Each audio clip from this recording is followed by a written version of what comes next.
Well, good afternoon YouTube.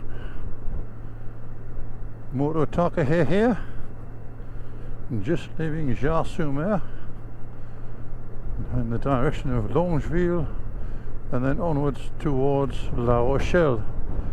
I'm not going to go all the way down to La Rochelle because it's a bit blowy, as you might be able to hear from the microphone. But I just fancied a ride out because it's a lovely day. We haven't had a nice day for a couple of weeks. So here we are on the 18th or the 19th, I can't remember which day it is. It's a Sunday. 19th of January. Temperature on about 12 degrees centigrade. Not cold by any stretch of the imagination. But there's a bit of a northeasterly wind blowing which takes the edge off the sunshine.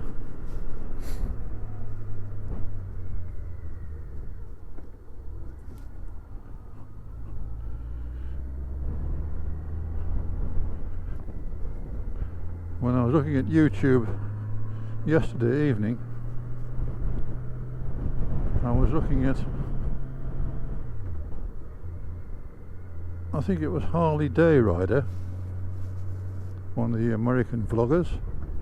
Obviously he's a Harley man, and he was talking about brand loyalty and whether people would still watch his channel if he didn't ride a Harley Davidson. And he pointed out that my KLD7 had got all sorts of flack when he traded his Harley in for a Goldwing. Something that I'd never really thought about. It's never affected me really.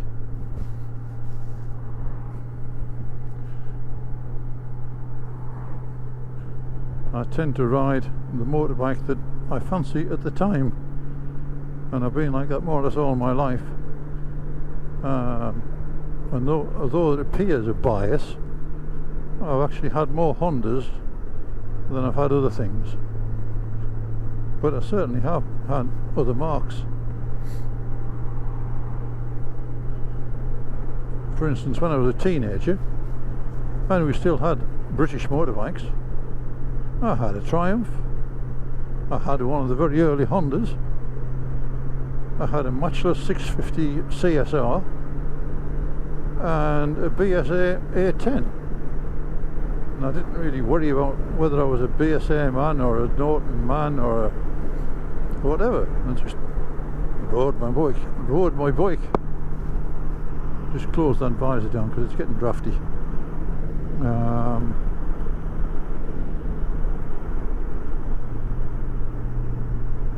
And then those bikes took me up until when I was married, when I was about 21.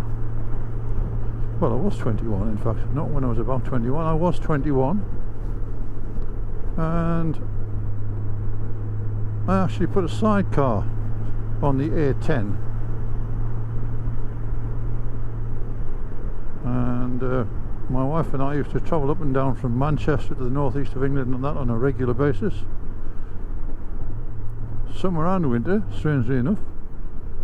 How I didn't ever die from hypothermia, I don't know, because the temperatures in the winter in the northeast were absolutely freezing cold. Nowhere near, you know, the severity of the winters they get in the middle of Europe or over in the northern United States or Canada, but certainly very cold for riding a motorbike. And then when I came back to motorbikes, that would be around about 1998.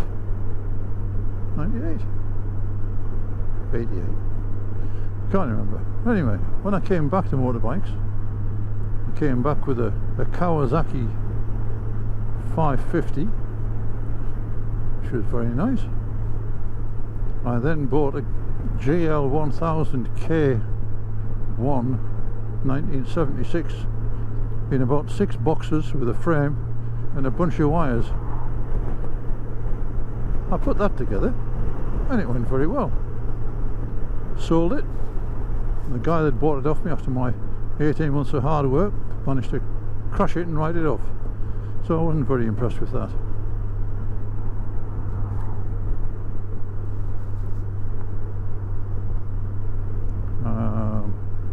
Then I sold the Kawasaki and got a CBR 600, and at the same time I came across a very cheap GL 1100. So I played with that and put that back together, and a wonderful time was had by all.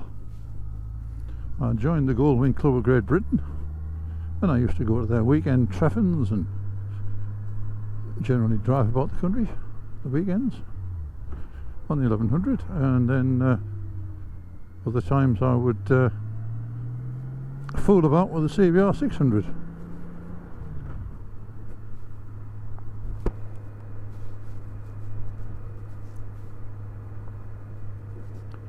I have a very good friend and mentor called Bob Barnard, who more or less taught me all I know about trying to keep bikes together, or keep them in one piece, or at least keep them running. And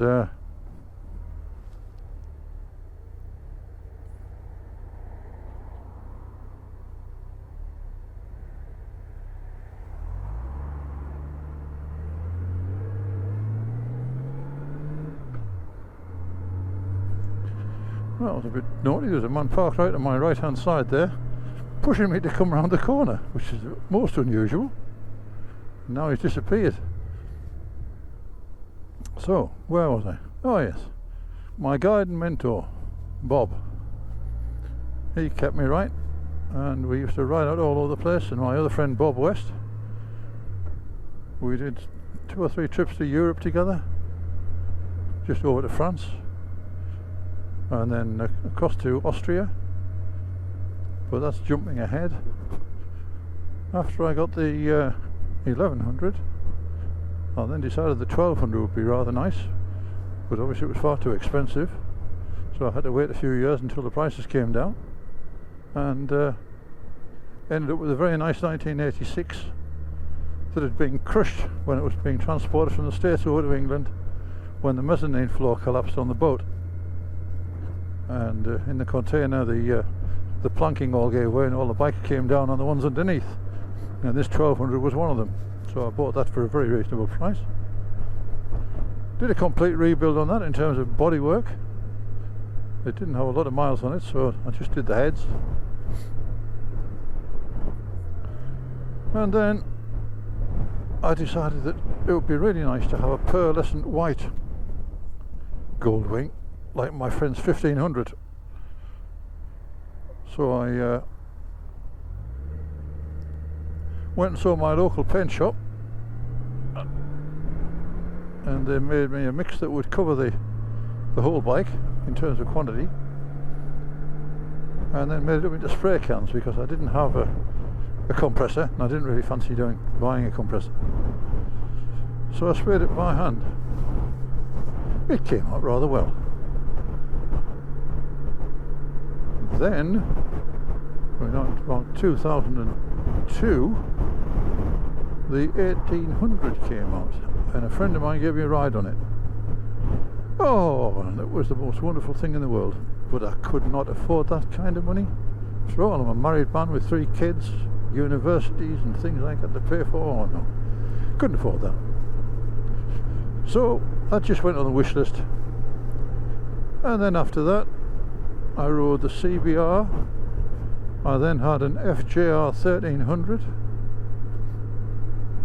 At the same time as I had the Goldwing 12, I had BMW 1150 GS, again alongside the 12, there and everywhere. 2 different sorts of bikes for different occasions. Then I had to come to make a decision. But retirement was approaching, and I couldn't decide whether I was going to go to France or to Spain. Decisions. My daughter had been living in Spain, and we'd been to visit her a few times, and we noticed that in the area where she was, there was a definite non-appreciation of your average British expat. I was never quite sure why, but there was definitely not a good affinity between them, and I didn't want to have that kind of situation in my retirement. Now I knew that didn't apply to France, so Margaret and I had to decide then whereabouts in France we were going to live. So we had been all over the place during our holidays, during our working lives, and we'd never been to an area of France called the Vendée. We'd done the valley of the Loire, we'd been to Nantes umpteen times, at least I had, for work, and so we decided we'd come to the Vendée. So we started in the south of the Vendée and worked our way up the coast until we came to this little village called Gare-sur-Mer, which is where we made our home for retirement. Now then, now we come back to the motorbikes.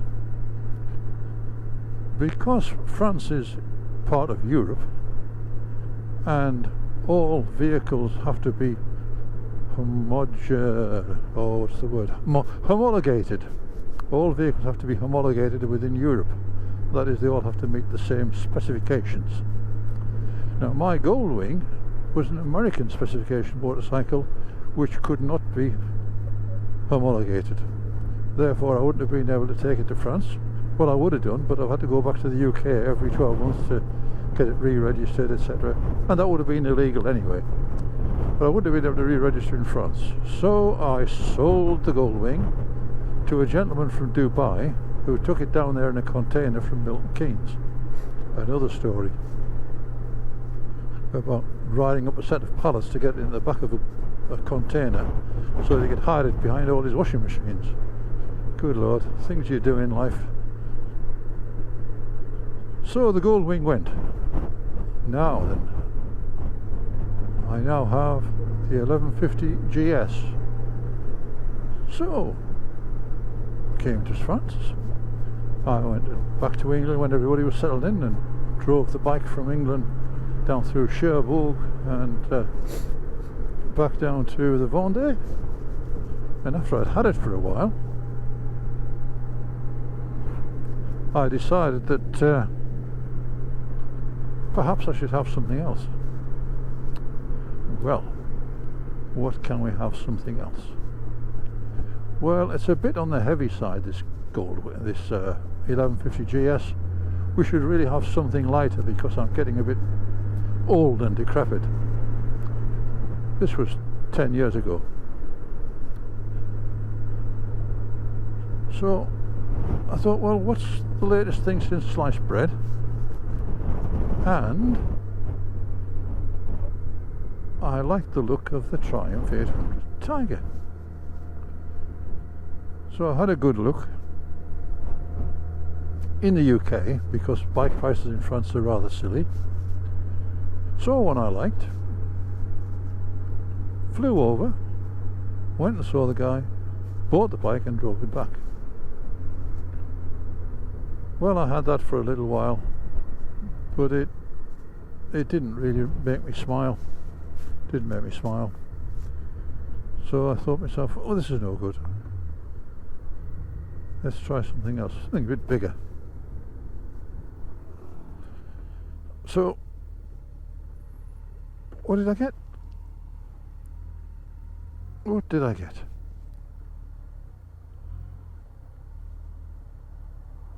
I bought myself a very nice CBF 1000. Well, that made me smile. It had all the attributes of a nice big engine. It was comfortable. And we got on very well together. However, one day I'm sitting at a roundabout and a lady on the telephone came behind me and rammed me up the back. That punted the bike out from underneath me and dumped me on the ground. Not so happy. So anyway, we got it repaired, and as far as everybody else was concerned, it was fine, it was good. All the bits had been replaced. But to me, it just didn't feel right. Didn't feel right at all. There was something about the front end that just wasn't right. So, forgetting the fact that I needed something lighter because I'm getting old and decrepit, I traded the CBF in for a Pan-European, a 1300 ST. Oh, what a lovely piece of kit. That year I went up from the west coast of France across and up to Brussels to see my English cohorts that come to France once a year, just for the fun of it, for a ride out. So I did West France to up into Brussels in Belgium. I went around the Ardennes and I had an excellent time. Drove back.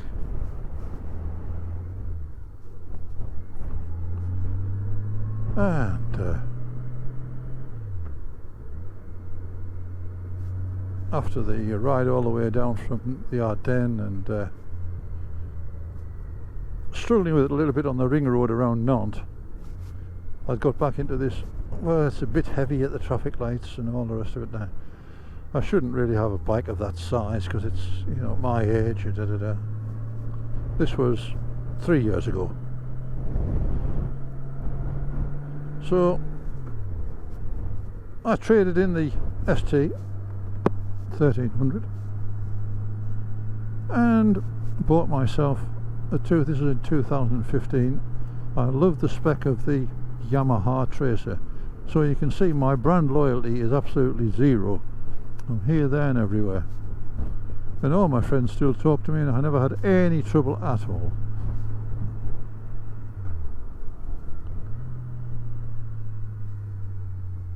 So, as I said, bought 2015 first year out Tracer, which is Tracy the Tracer, which I still have in my garage because she does make me smile. The engine from the NT09 in that bike is absolutely superb. It loves to be revved, and it's comfortable. I've put a Manstad screen on it for wind protection and it is absolutely magic. The one that's on there from the factory is not very good at all, but with the Manstad on, it's absolutely great.